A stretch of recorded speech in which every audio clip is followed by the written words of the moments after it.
Hello and welcome. Lacey here from the Cryptid Women's Society, and tonight we have a really interesting guest from my neck of the woods. We've got Rachael Speer. Everybody say Hey, hello. thank you so much for having me on. So Rachael is an Appalachian researcher, storyteller, and content creator from the foothills of East Tennessee, right? Correct, you got it right. Through her work, Rachael explores the rich traditions, folklore, legends, and mysteries that have shaped life in the Appalachian Mountains for generations. From stories of moon-eyed people and spearfinger to mountain superstitions, cryptid legends, and cultural traditions that continue to survive today, Rachael helps preserve and share the stories that make Appalachia one of the most fascinating folklore regions of America. Everybody, Yes, give her some love and welcome.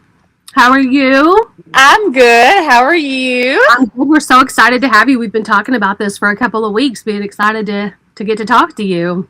I'm so glad you ladies reached out to me. It was so random, but I'm so glad that we all connected and it worked out like it did. I'm so excited. Yeah, we're always trying to find more female voices in the field and that can we can boost Yes, and talk to because yes, that's why we exist. Like the field is pretty male dominated, so we love when we get to find new female voices to talk to about it. So tell us yes. what first sparked your interest in Appalachian folklore, aside from the fact that you grew up in it. Well, it all started, of course, growing up at my great grandparents' house. We lived out in the country, a little bitty country house. And it's so funny because now the aesthetic is farmhouse and, the primitive style decor and different things like that, which is so funny because growing up, that was my lifestyle. Like that was just a normal for me with my grandparents and my great grandparents. And of course, people don't look into the deep part of the primitive stuff. So when I was about 8 years old, I of course lived with my great grandparents on a farm. It was a very rural area. We had neighbors, but it was very older. There were older people out in the middle of the country, no street lights. It was very rural. And my nanny would always tell me she was very superstitious. And as a kid, you kind of brush it off because you're a kid. You don't understand exactly what she's saying. And one of the things she would always tell me was, we don't need to sleep in this back bedroom. And of course, I was 8 and I slept with my nanny in the bed. And of course, being a kid, what do kids do? They want to do exactly the opposite of what you're told not to do. So I had begged my nanny. I said, "Please let us sleep in this back room. I really want to." Finally, she gave in to me. And that night, I will never forget it. I had my first experience with shadow people, okay? And of course, being a kid, it scared the daylights out of me because, I mean, it was very scary, almost like a nightmare. But growing up and still having these interactions and seeing things, it wasn't a nightmare, even though it felt like that as an 8-year-old little girl. And of course, my great grandparents kind of blew me off and just said, "Oh, you just had a bad dream," and all the things besides trying to traumatize me even more. They tried to kind of sugarcoat things. But growing up, having that experience and just different things, constantly seeing like shadow figures or having that feeling of like, you're in this old farmhouse and you're being watched. That's kind of when it started. That was like my first experience was the shadow people. And like I said, as a kid, it freaked me out. I mean, it's going to freak any kid out. But as I've kind of grown older and continued seeing things and hearing different stories and reading books and watching, social media. Now we have TikTok and then YouTube's and then you've got the TV shows. I'm like, okay, I wasn't crazy back then. So I've just been going through life, just connecting all these dots to now here I am, and I'm just head over heels with all the things paranormal, and just cryptid and just supernatural. It's like a magnet. I'm so drawn to it. Yeah, like so many of those stories that you're talking. If you guys aren't aware, Rachael and I are kind of neighbors in the world. Where I'm also in Appalachia. She's just a little bit more south than I, and so I always say I'm in southern Appalachia, but you're like way southern Appalachia. Right, yeah. And, And the people that know like Appalachia, People always tend to think, oh gosh, where the Tennessee and North Carolina line is, that's a lot of creepy stuff goes on in these hills. And people don't, Yeah. those that are not very open minded and those that just come here to see the mountains and the views, they don't understand what's really in these hills, Yeah, it's so old. Our Yes. terrain is so old. The mountains are older than trees, like Yes, literally. And yes. People come here for the views and to see bears, and I'm like, y'all have no idea. When you go through Cades Cove, yes, it's beautiful. Yes, you see bears and the butterflies, but you don't understand. Like, if people was to really pay attention and like take a bunch of random pictures, and they go home and like look through their camera roll, they would be so shocked at all the like orbs and different things, even apparitions. There's been apparitions taken at yeah. Cades Cove, but people, they don't come here for that, so hmm they kind of like tune that out.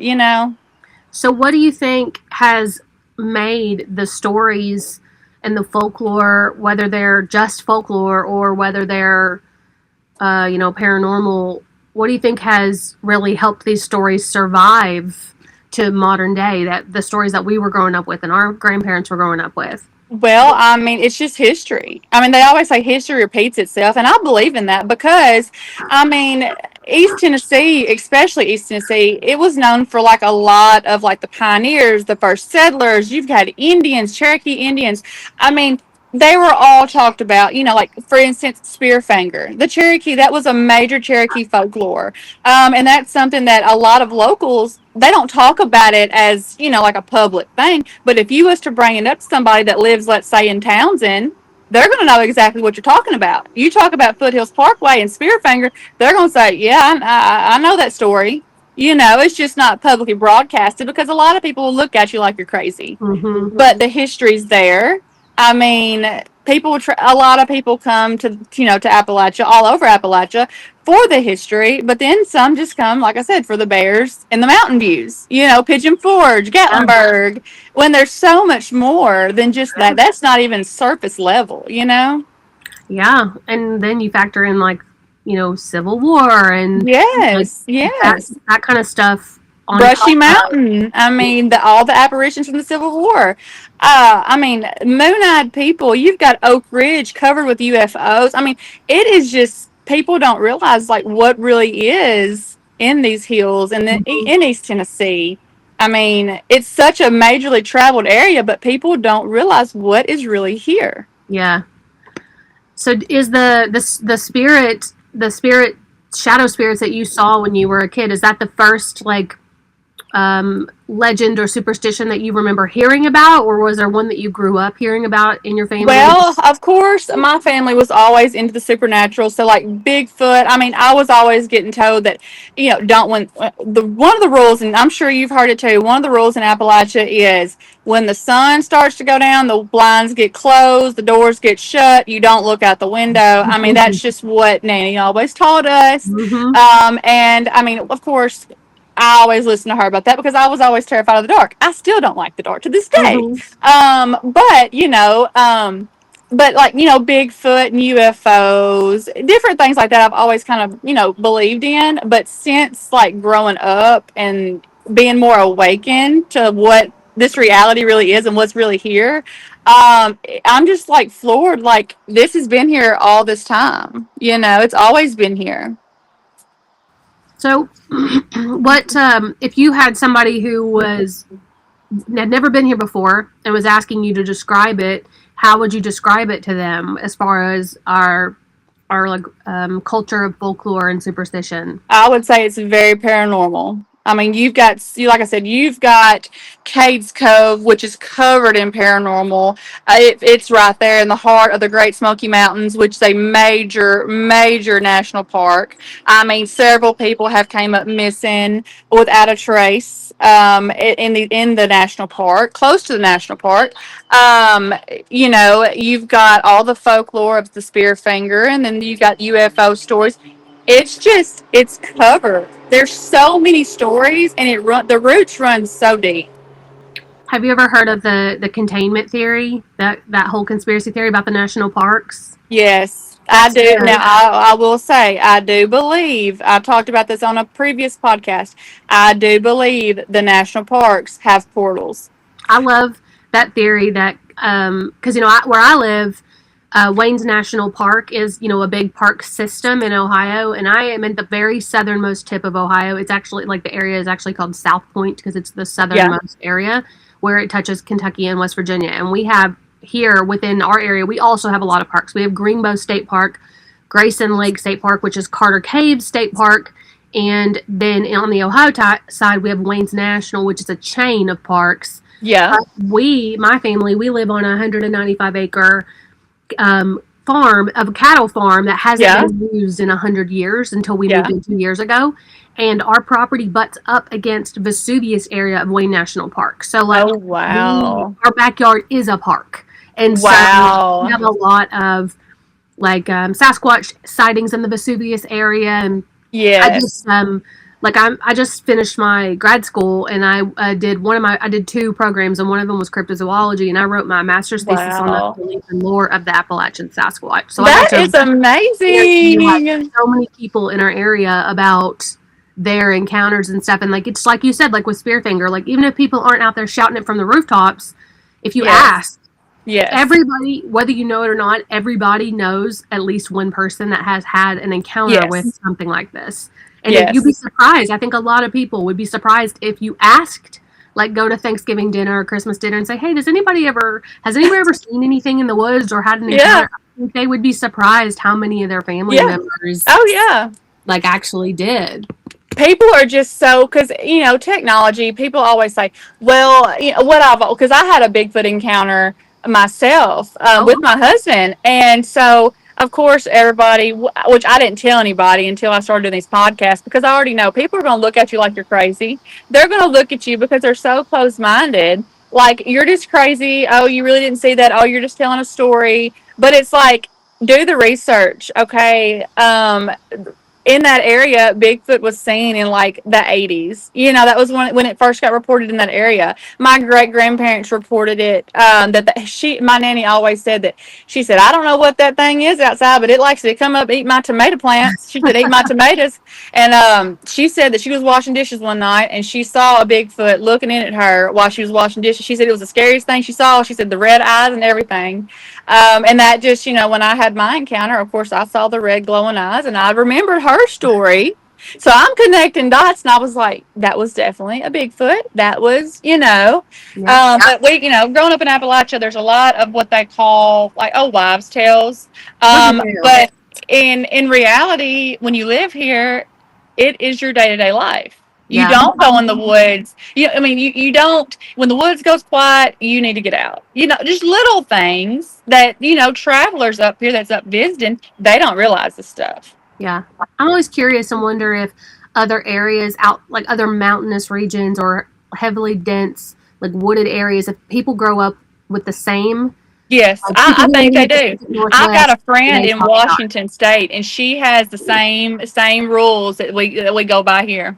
Like I lived in the Pacific Northwest for a while, and in Portland, in Oregon area, Yeah, but I don't remember people talking about stuff like that. I don't, but I don't remember people saying like, "Don't go in the woods at night." I yeah, never heard people talk about that. So I'm always wondering if it's solely us, or if there are other stories like that in other wooded areas. yeah. So do you out? So you talked about. I know you like the spirit, the supernatural stuff, but outside of that, what Appalachian belief or superstition or folklore do you find most interesting? Well, I think, and this is gonna sound crazy to some people, but I mean, just it's gonna sound so crazy, but as they say, they put things in front of you and you have to kind of decode it. Okay. So growing up as a child, we had the VHS tapes. And my favorite movie to watch was Fern Gully. Oh What yeah, was Fern Gully? Fairies. You know? yeah, So I've always thought, like, I know there's like it was just so realistic watching those movies, and just the thought of, because you see like little fay traps as they call them. You see hmm sometimes you'll go walking on a hike and you'll see just something so perfectly lined up, like, oh my god, who put this? Like, who would do this? girl. I saw a fairy circle in the mall parking lot. See, and I'm Like like, in the I little believe grassy in that. areas, I in do. mall parking lots. Like Yeah. I saw a fairy ring came outside. It wasn't there when I went inside, and I Oh, got back in the see, car and see. looked outside my window because I was parked right by the little grassy median area. Yeah. There's a perfect mushroom fairy circle. I was like, that was See, I'm there. telling you. And to me, that's not really, I mean, I don't feel that falls under like supernatural to me. But I do, I believe in like the little people, like little fairies, like I Yeah, do. And it's just part of childhood growing up watching those movies. And that's something that I've always believed that was here in, especially like the national park. I yeah, mean, yeah. I mean, and I think a lot of people feel that way. I think you're not the only person. Like you said, a lot of people are afraid to talk about it, but I do feel yes, like it's getting more socially accepted. yes, At least I don't know if it's everywhere in the states. I feel like it's everywhere, but it's definitely in this area. People are, especially as the government's starting to open up yes, a little bit more about what's out there. And yes. Teddy Roosevelt, like when we mentioned the containment theory, Teddy Roosevelt openly discussed that he absolutely believed that Sasquatch was out there and that they lived in these park areas. And Yes, yes. Well, so, here's my part on that is um the whole containment theory. I believe because people always say, well, if there was a Bigfoot, why hasn't nobody killed one? Well, and I always tell people, well, make it make sense. If you don't believe there's a Bigfoot, tell me why they're always sighted in these national parks, and tell me mhm, why these Sasquatches or Bigfoots, why do they have protection laws where if you kill one, you will go to yeah, prison? If it did not exist, why is there a law protecting it? I feel that way too about the dolphins. Like there's a law that we're not allowed to talk to Yes. dolphins. I'm like, why Yes, aren't we that allowed is to talk so to dolphins? smart.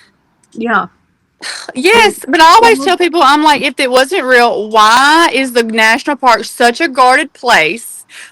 and Why how do we are have these Bigfoots records so for? guarded? How do we have records as far back as human existence? Like it Yes, carved into walls of yes, caves, depicting yes, creatures all over the world before they had a way to communicate, before people could yes, share stories. And these weren't. It's not like now when you can just jot something down on a piece of scratch paper with a yes. crayon. I mean, this took time and artistry, and people wanted to document this. So Yep. it's for me.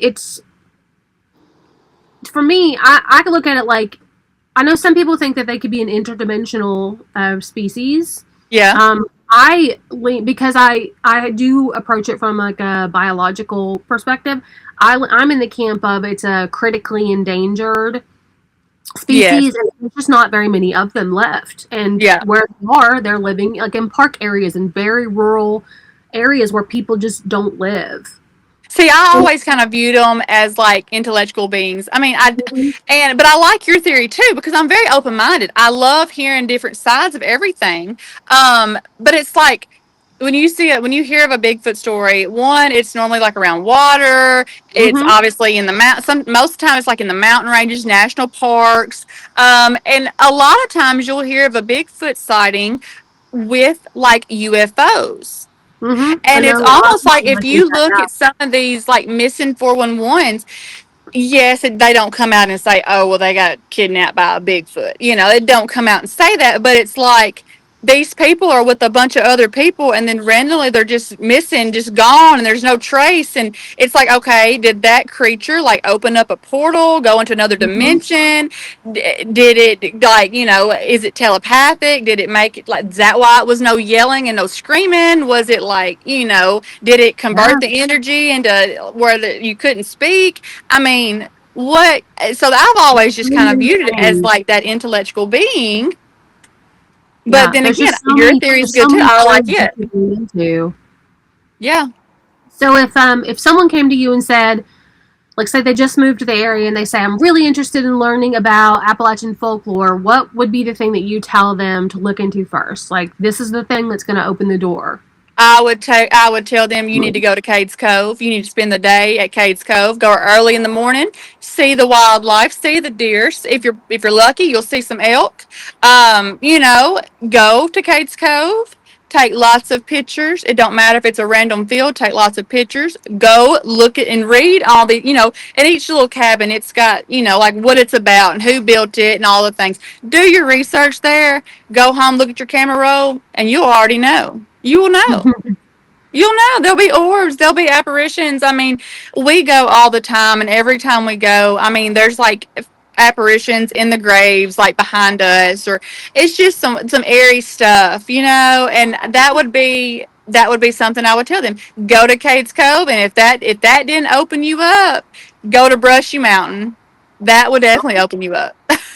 So you mentioned the spear finger. So if there's anybody that's watching that's not familiar, can you tell us about a little bit Yes. about what that is? So Spearfinger, she is obviously a folklore legend here. She started from the Cherokee Indians, and what she was an older woman, and she was very, very polite and nice to like the adults in the house, in the family. And what she would do, she would be super, super nice, over do her welcome of coming across as this nice older lady, and she would do that because she wanted to get at the children. And being said, she would get so close to the parents to where she would, like, I guess, babysit the children, and she would take her long spear finger. It was like a machete on her finger, and she would carve out the children's liver and kill them and eat the liver. That's the story.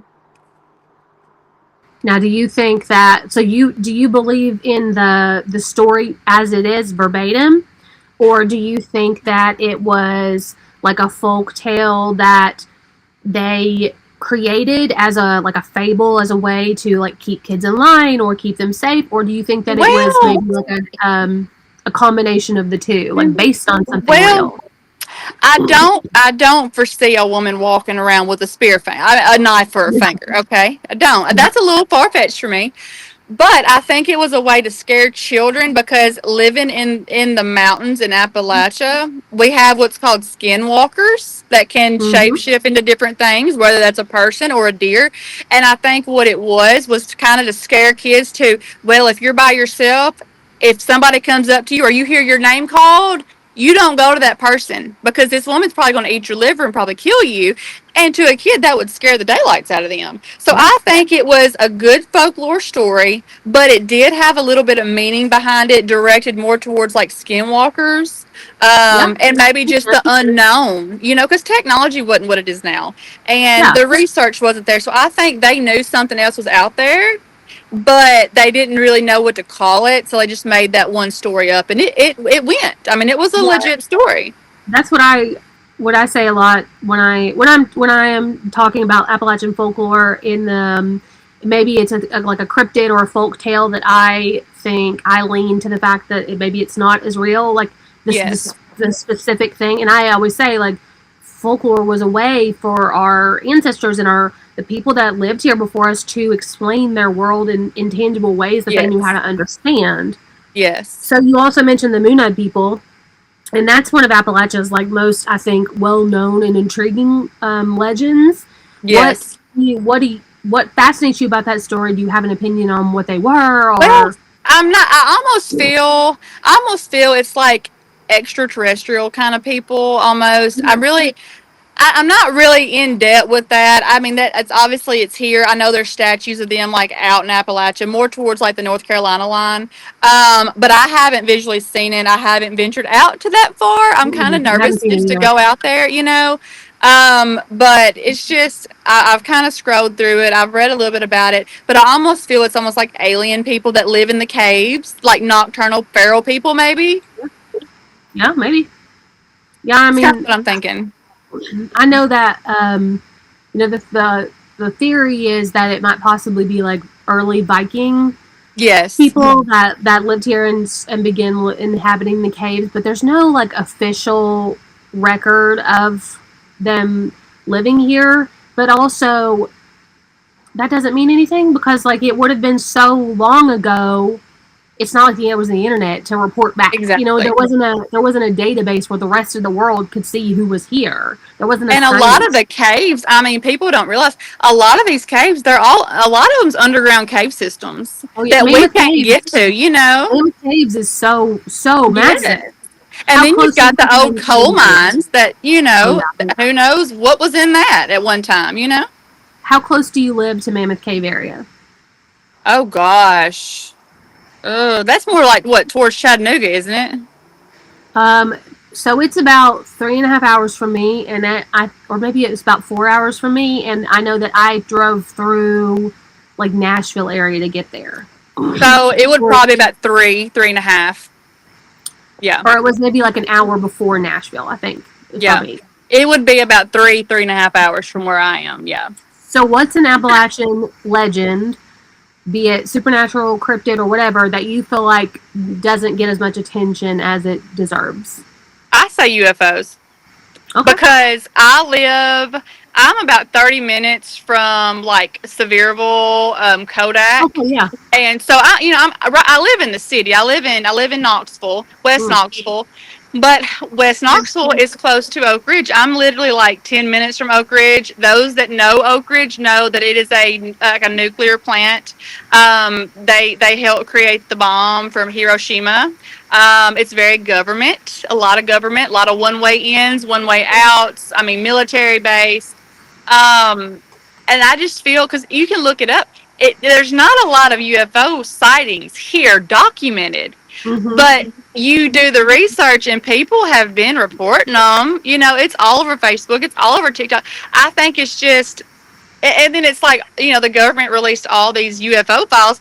I wasn't shocked. I mean, because I'm like, I already kind of knew, but there's people out there just, oh my gosh, I can't believe it. And I'm like, have you never heard of Oak Ridge, Tennessee? Like, that is the most UFO sighted in East Tennessee. Like, it is in Oak Ridge. There's a lot of high strangeness in Yes. Appalachia as a whole. Have you ever seen the Wild and Weird West Virginia channel? Have you seen theirs? I have not. I have not. They do. It's all West Virginia based high strange, but they have so much. I saw them their presentation at Cryptid Con in Lexington, Kentucky, and back in the Yeah. fall. Just the little hour that they spoke, the evidence that they had, the video footage that they had, it's mind blowing. Oh wow, I'll have to look into that. I just think that's something that's so over, like UFOs and aliens. People think they're little green people that come down from Mars, and I'm like, they walk among us. I mean, look at the Miami Mall incident. Yeah. Well, you know You know, the Hopkinsville, the Kentucky Hopkinsville goblin story is where that term "little green men" came yeah, from. And so, but like, you know, even if that experience that family had is 100% true, who's to say that those things can't shapeshift? yeah. Oh yeah. I I mean, mean, they're very. I mean, they're so advanced. There's no telling what they could possibly do. yeah. So, you mentioned Spearfist, and we talked about how maybe it's like amalgamation of like something real and something folkloric. Are Yeah. there any other legends or folklore that you can think of that kind of blur that line between folklore and history? Well, Cade's Cove, and I don't quote me on the husband's name because I do not remember. But the lady was named, I think her name was Barvis, I think is her name. And anyway, it's a major haunting cabin there in Cade's Cove, but it also has a little folklore legend with it, a good little story, if you will. But it holds a heavy punch to this day to people that go and visit.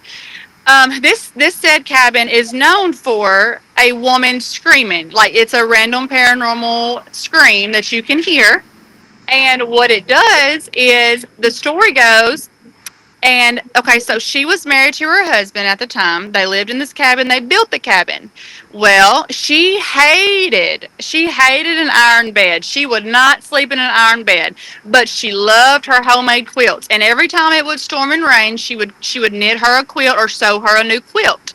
But she told her husband, she said, if I ever die, she said, do not bring no iron bed to this house. Well, Barvis, she passed away, and when she did, he got remarried, as men sometimes do. Well, she was an angry spirit that could not let go. And whenever he remarried, there came a really, really bad thunderstorm in Cades Cove. And at the time, his new wife wanted a metal bed. So he, of course, got her a metal bed.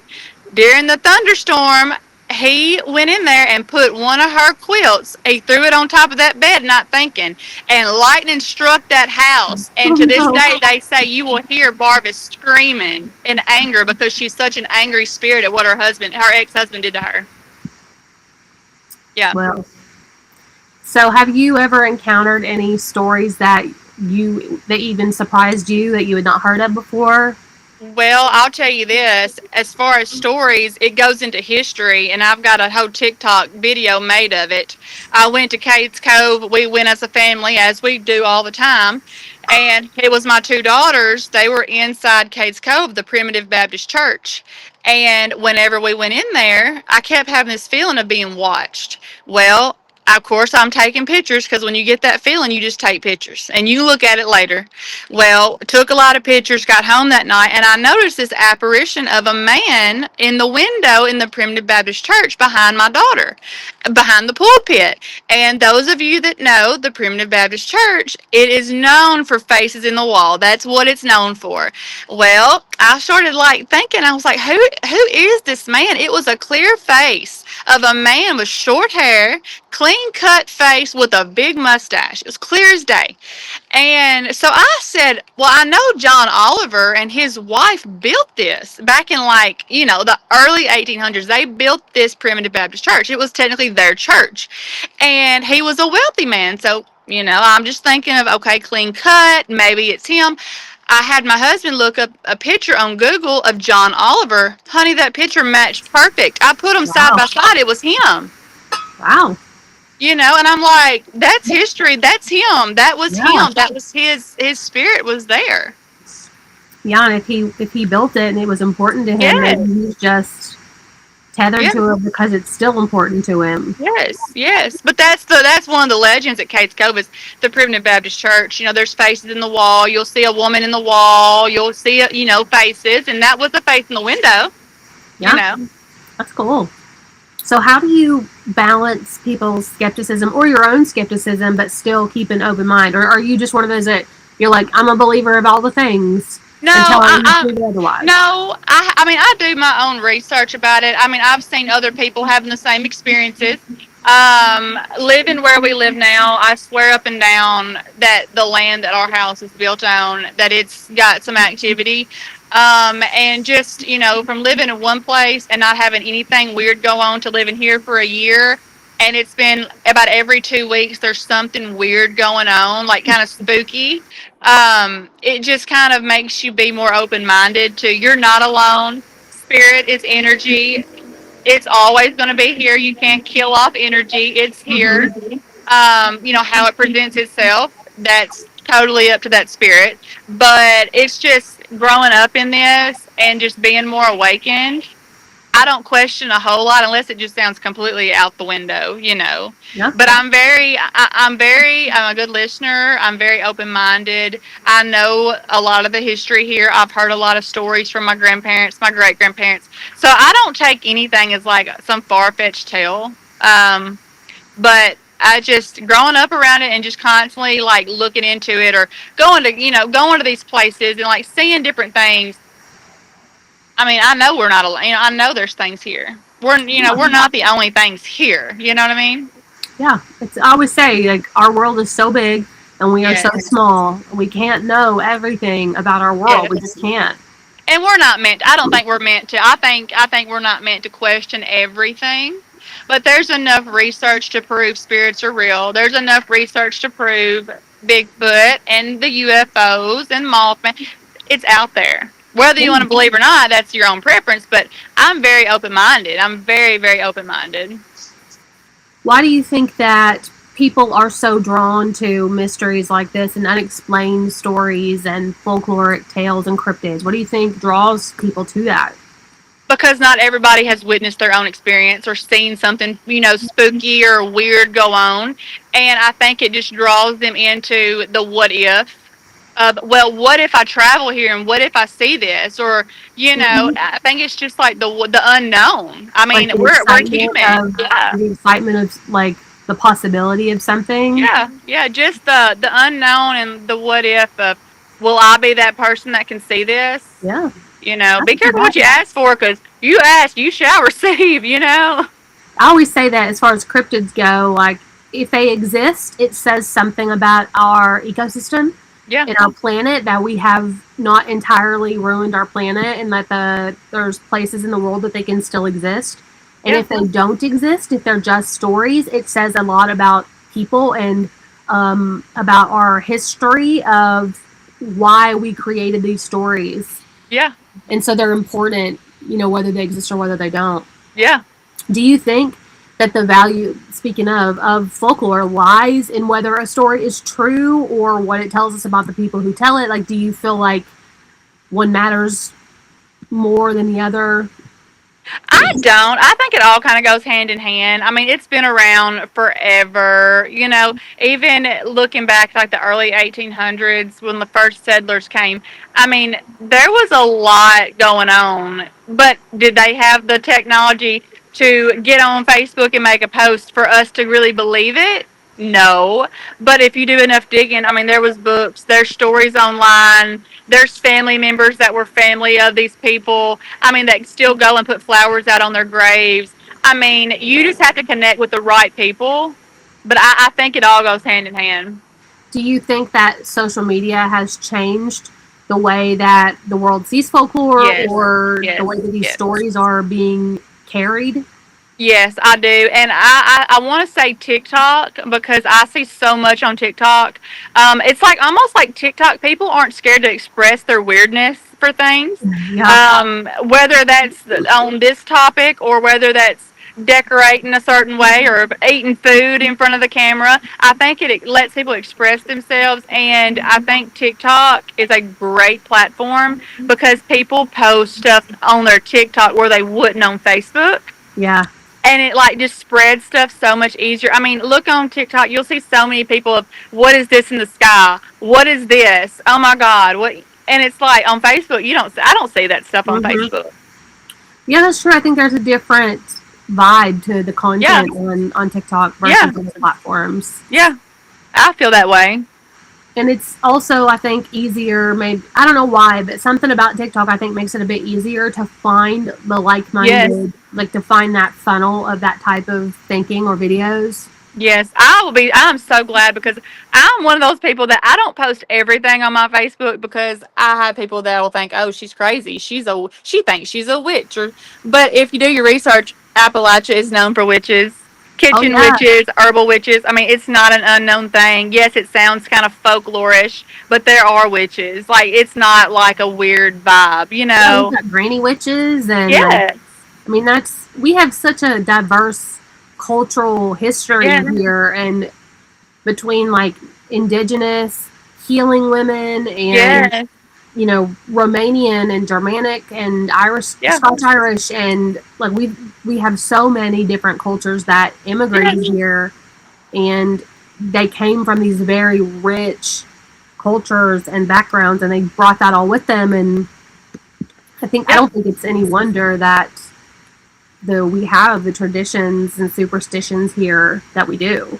Yeah, I think it's amazing. I mean, there's stuff that I don't know that's probably been told a million times, to other people that live here, and it's just like I'm just so open. Like I'm so open. It's just so fascinating to me.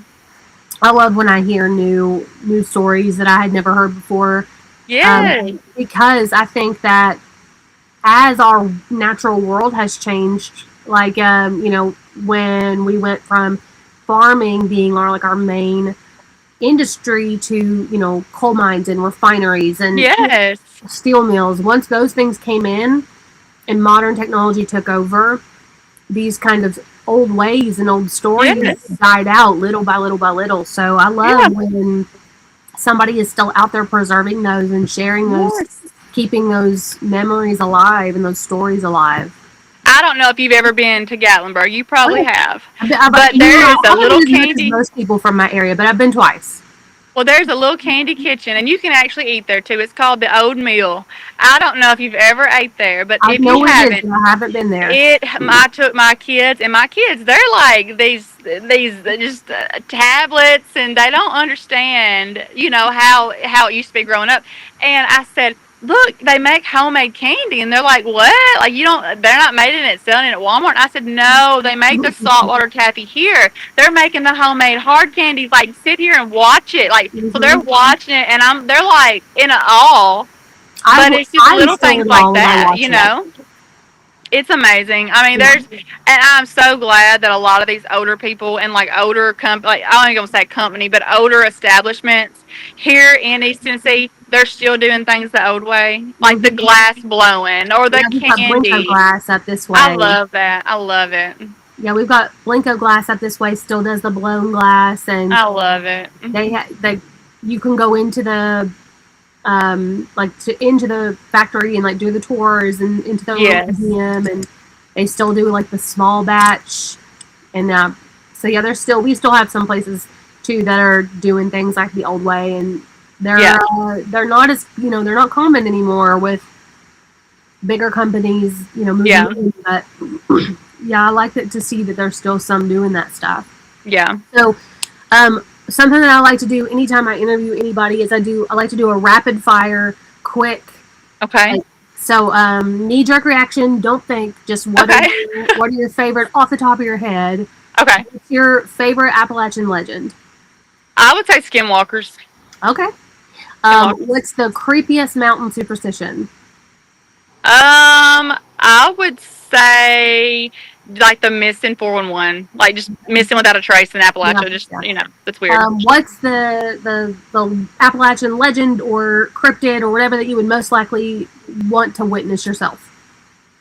Oh God, I would probably say Spearfinger, to be Okay, honest. that's so scary, but okay. Spearfinger. And what would be one cryptid that you would trust to babysit your kids? Bigfoot. Okay, I get that one. A motherly Bigfoot. That's the one that I get the most. People say Bigfoot the most Yeah, because they say Bigfoot. that if Bigfoot's a primate and like the closest thing to humans, that they would Yeah. have like a maternal instinct towards Yeah. humans. Rocking my baby girl in a rocking chair. Yeah, wouldn't it be funny to come home and just see like Bigfoot cradling a like Yeah. sleeping crying baby? So, one thing that anytime I do my own like presentations or whatever, I always end with this one statement, and something tells me you're going to be able to finish it. So I'm going to like say half of Okay. it, and you Okay. say, and so I always say like, stay safe, and if you hear something in the woods, No, you didn't. yeah. I knew you would know. So tell everybody, as we're getting here to the end, tell everybody, do you have anything coming up, or are you going to be on any more shows or anything like that coming up? Well, actually, I spoke to Lisa the other day. I think it was Thursday afternoon. I talked to her, and she's wanting to do a part 2 with you guys, Yay. with you ladies. And she's wanting to touch more on like the paranormal side, the spirit side, the shadow people.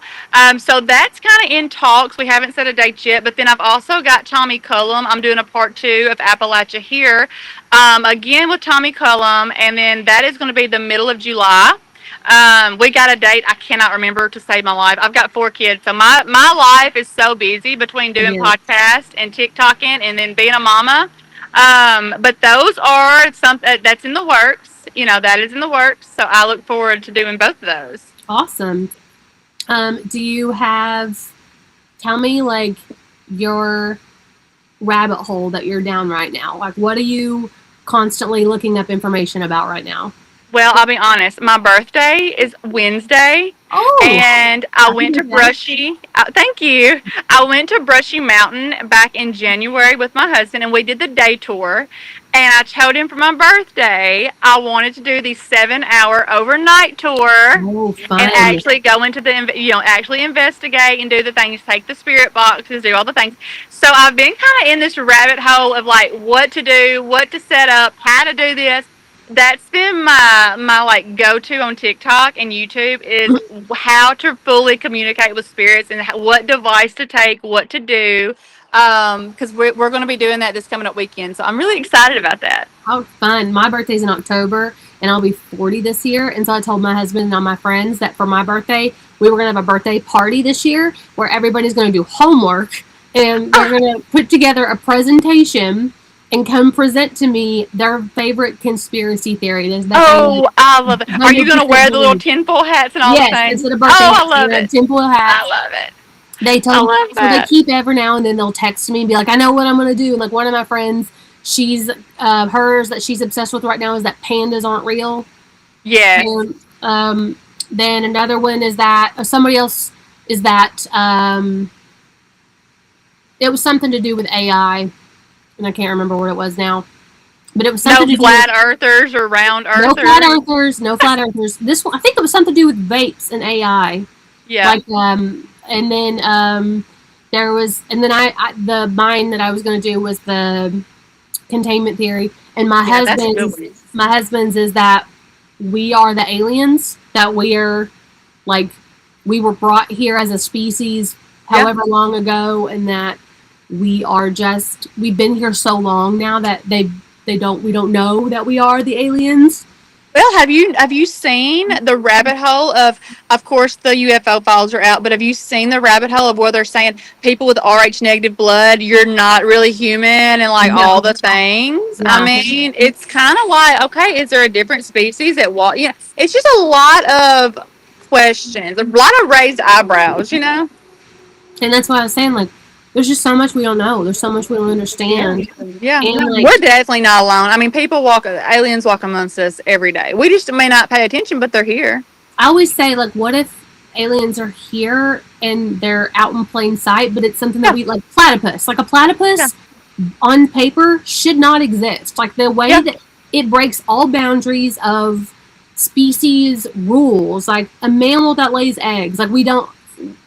It's and also they have like they have no they have no stomach or something like that. They have to eat constantly because they Yeah, don't hold food, yeah. and so like it doesn't make sense on paper. But like maybe, but we're all like, oh, it's just a platypus, whatever. But like maybe, what if that's an alien? It's just it exists in plain sight, but we're all like, oh, this is just this weird animal that See, exists. I think that the aliens live in the ocean That's because I mean, those you are can't. huge. I mean, it's just NASA stopped researching it. What did they find that made them stop? And then you don't know what all is out there. It hasn't been There's so much discovered, unexplored in the ocean too, and and it's like, just why weird. are It's we just not like exploring the dolphins. ocean? Look Dolphins, at jellyfish, dolphins. Look at jellyfish live in jellyfish. They're there. immortal. I mean, Yeah, and and why a are we lot of so times UFOs will against go down into the ocean. I mean, it's just a lot why are we so hell bent on going into space, but to we get off of haven't this earth. They found something in the ocean and they want us to heck off explored Earth. our ocean? Like, why are we Yeah, not yeah. trying to look in the ocean? Because something is here on Earth that they know that they haven't released. I don't know if you've ever heard of. It was at Area 51. It was a whole thing. It was called the Annabelle Project. Have you ever Hmm. heard of that? I've heard of it, but I Who's don't. to say they didn't like tweak something or do something and like Well, something is actually here? CERN, there's that theory too that Yes. CERN at some point like did something to the timeline and messed Yes, up it the shifted. timeline, and Yes, now yes. like, that's why it's like just one bad thing happening in the world after another, and like they say that time passes differently now. That's why It time does. seems to pass so quickly now, and it's because they did something to the timeline. And Well, I'll be honest with you. Macaulay Culkin, he died in my timeline. They're saying yeah, he's still alive. yeah. I mean, I've seen him on I TV. mean, and I'm like, I remember him dying. Like, I know he died in my timeline, but now it's like, no, he didn't. You know, it's just it's Like weird that. stuff. Oh, I just forgot the name of it. What's that theory? Like, or the Mandela effect? Like, Yes, like the yes, yes. Shazam movie, The and Monopoly thing, yeah, yes, and like the yes. Fruit of the Loom, and like Bernstein Bears, those are you're remembering two, like yeah, it's where two timelines came together, and you're remembering something from like a different yes, timeline. yes. Yeah, I I'm like telling that. you. I actually have a little mug here behind me that says, Uh oh, uh oh. this Shazam truther. Oh my gosh, I love it. I love your little area. I love all your knickknacks. I love it, love I it, love mean, it. I'm a trinket gal. Me too. My husband hates it. He makes fun of me, and I said, "Well, Well, my husband hates it too, but my husband's responsible for probably half of these. So, I love it. I just redid my entire house to the primitive cottage core, grandma core, and my husband, he says, I hate this. It's so much wood. He said it looks so haunted in here, and I said, good. my That's what I husband says wanted. my husband tells me all the time that we're gonna have my house is gonna be haunted because of all the stuff I bring in. All the thrifted stuff. I Yes. have these tissue. My house is like decorated in like 70s grandma Oh, I stuff. love And I always it. say I'm trying to get a feel between a Memo's house and a 1982 Pizza Hut Oh, I love dining it. I bet room. it's adorable. And I have these Cupid doll head, but they're like furry hair all over them, doll head tissue box covers. Yeah. And I have had this cold for like a week, and I asked my husband to bring me the box of tissues from upstairs to my bedroom a couple nights ago, and he brought them, but they didn't have the thing on them. I said, "Why did you take the cover off?" He said, "I'm not bringing that thing in my bedroom." He says all the time, like, "I'm gonna wake up possessed one day, and it's gonna be because you Men, found look, something they're on the scared to admit it, bedpost." but some men, I hate to, if any man's watching, but some men, I think they're a little scared of stuff. They're a little Oh, scary, a yeah, little scary. yeah, they put on airs, but they're. I love Yeah. that TikTok, the guy on TikTok that says white women ain't scared of, like he's talking about, like they'll show a woman like getting out to pick up a feral raccoon in Yeah. the street or Yeah, like or a a possum. Yeah. possum, Yeah. and then like it flashes to him with his face, like they're yeah. It's like maybe we just don't have self preservation, like we're just. We're mamas. Like, we're tough. We're tough as nails. We ain't scared of nothing. I'm scared of a lot of animals. Like I'm not scared of like we live in a 100 and some year old house, Yeah. and we live in the middle of nowhere. It is so dark out here. Like the minute you step away from my house at night, once Uh, you get away from like the motion lights on the side of the house, you can't see this far in front of your face. oh, I'm girl, no. but like I'm not scared. But he brought yesterday. My husband was weed eating, and he came to the door carrying a little baby snake, and then he came back to me Oh, no. carrying a I can't baby do that. snapping turtle this big, and I was like, Mm-mm. we're all gonna die here. Like these animals are just gonna. A bobcat will walk like he'll be Oh, hunting in the woods, and it'll walk 5 feet in front of his blind. I'm like, this is how we all go out. oh, This is and then when they how we go squeal out. or make that noise, it sounds like a skinwalker. I cannot Mhm. stand to hear a bobcat. Oh, I have dogs and horse and goat and chickens, and like I'm afraid that a big cat's gonna pick off my animals one by oh, one. gosh. Oof. So tell everybody where they can find you on all the things. Yes. Well, my main thing is obviously TikTok. So Moon Child Goddess 69 is my TikTok. If you're looking for like some stories, of course, with the paranormal investigation I'm going to be doing, check out the TikTok. I do post the podcast and different things on there as well. And then, like I said, my Facebook is more love and light versus my TikTok. So you're welcome to look me up on Facebook as well, Rachael Speer. I love meeting new people. I love talking to new people. I love hearing people's stories. I'm a really good listener. So, feel free to reach out anytime or, hit the like and follow button. I love meeting new people. I can't wait to see how your investigation goes and I'll see be if you all you messaging can y'all saying, find. oh my gosh, oh my gosh. I've never been there, so I'm really excited to see what you find.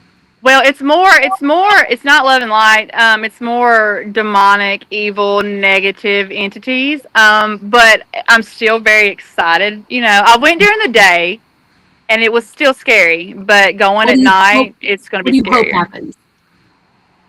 I want to see a full body apparition. That would be Do you ideal. want them to like engage with you, or do you just want to see it? I mean, I want to see it, but engagement would be pretty cool. That'd be getting my money's worth. So that'd be kind of cool. Well, but what if But it's also like, with my spirit box, I'd like to like have somebody come through with an but actual what if it name and says maybe an something image. scary? What if it says like "get out"? I'm gonna say, I'm walking down here. Peace out. Yeah. I'm just stuck in your space. Well, thank you so much for coming and hanging out with me. I like to get to Yes, talk to I somebody was else so who happy to. been I on neck felt of the so woods. comfortable. So y'all welcomed me with open arms. So I Well, love you that. just should Thank come and hang y'all. out with us all the time. You can, Thank because you. we're not just cryptid. We have people who are really into paranormal Yeah. research. We have ufologists and Egyptologists and conservationists and biologists and ecologists and all the ists. So like, Yeah. Well, it was nice also like connecting with a woman. I've done a lot with the men, and I like the twin. Like Supernatural podcast is great. The twins are awesome. Tommy's good. Daniel Cohoon, Down the Rabbit Hole's good.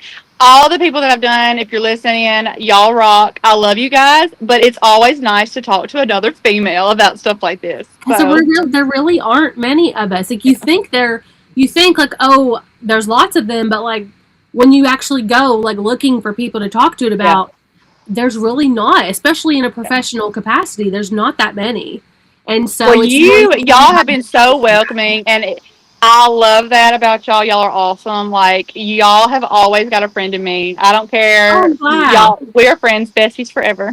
Best friends for life. Best Yes. weirdos. Yes. Well, I'll let you go. It's getting close to bedtime where we live, and Yes. we got kiddos to get down. So, thank you so much for hanging out with me, and we hope to talk to you again soon for part two. Yes. I cannot wait. All right. Well, thanks, guys. See you later. Thanks. Bye. Bye.